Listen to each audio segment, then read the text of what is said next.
I tried sharing this little BYND wheel idea over on Wall Street Bets this morning and learned that you apparently need to YOLO $50,000 on fake meat just to post about it.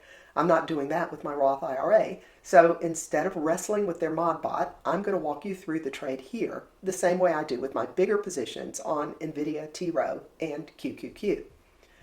This one is small. I bought a few shares plus a few extras for the FOMO and set up a simple wheel, an out-of-the-money cash secured put and an out-of-the-money covered call. Given the volume this morning, I honestly wonder if someone from Wall Street Bets ended up on the other side of the contracts I sold. I'll go through the strikes, the premiums, and the possible outcomes using my spreadsheet. No noise, just the math and the reasoning. Step 1, buy 125 shares. That's 100 shares to cover a call and another 25 shares for the FOMO. That filled at $1.33 a share. Now looking out to November 21st, I'm going to sell a cash secured put with a $1 strike. I'm going to try to get $8 for it.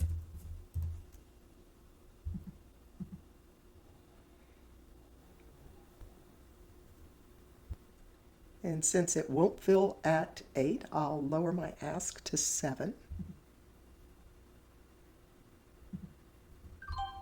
While I was in the process of lowering my ask, it filled at 8 cents a share. So I can close down that trading screen. And now it's time to sell a covered call with a strike price of $1.50. There's an offer of 19, and that would be a great return.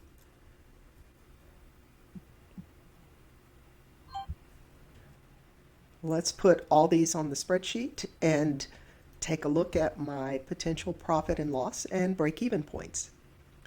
Share price at open, $1.33. I'm going to multiply that by 125 to see exactly how much I spent.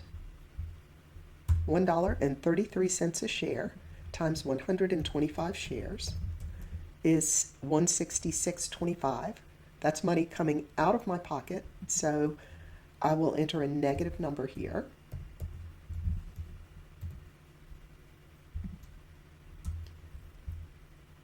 For the cash secured put, I received $8 less trading fees for a total of $7.34. And for the covered call, I received $18.34. My total expense and income at this point: bought 125 shares, received premium for the put and premium for the call. So I'm out of pocket $140.57. Divide that by 125 shares, and my average investment per share at this point is $1.12 for stock that's worth $1.33.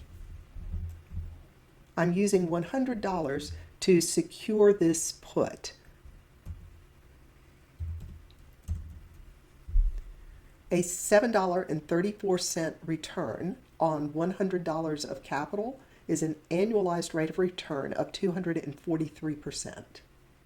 For the collateral value of the covered call, I'm going to use $133 since that's what I paid for the 100 shares that I'm using to cover this position.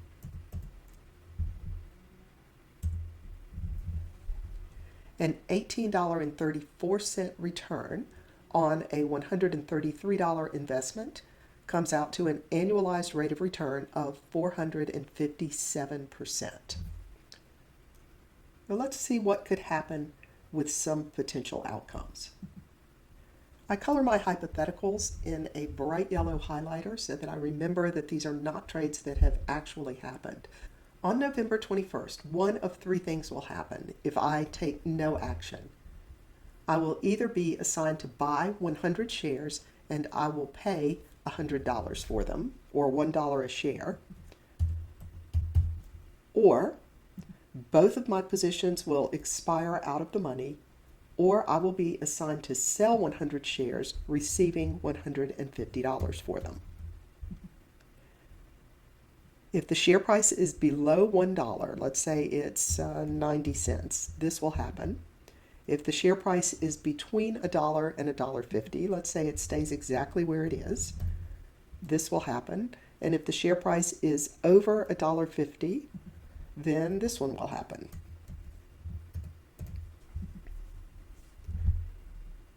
Any of these outcomes would be okay. If I'm assigned to buy 100 more shares, my total out of pocket will be bought 125, received options premium, bought another 100 shares. I'll be out of pocket $240.57, and I will have 225 shares. Divide that number by 225, and I can see that my average investment per share will be down to about $1.07. If outcome number 2 happens and the share price stays between $1 and $1.50, they expire and I am exactly where I am right now. And if I'm assigned to sell 100 shares and receive $1.50 for them, I will have bought shares, received options income, and sold shares. I will have a total profit of $9.43, and I will still have 25 shares of this stock, essentially at a zero cost basis. Any of those are great outcomes. So check back on November 21st, and we'll see how this turns out.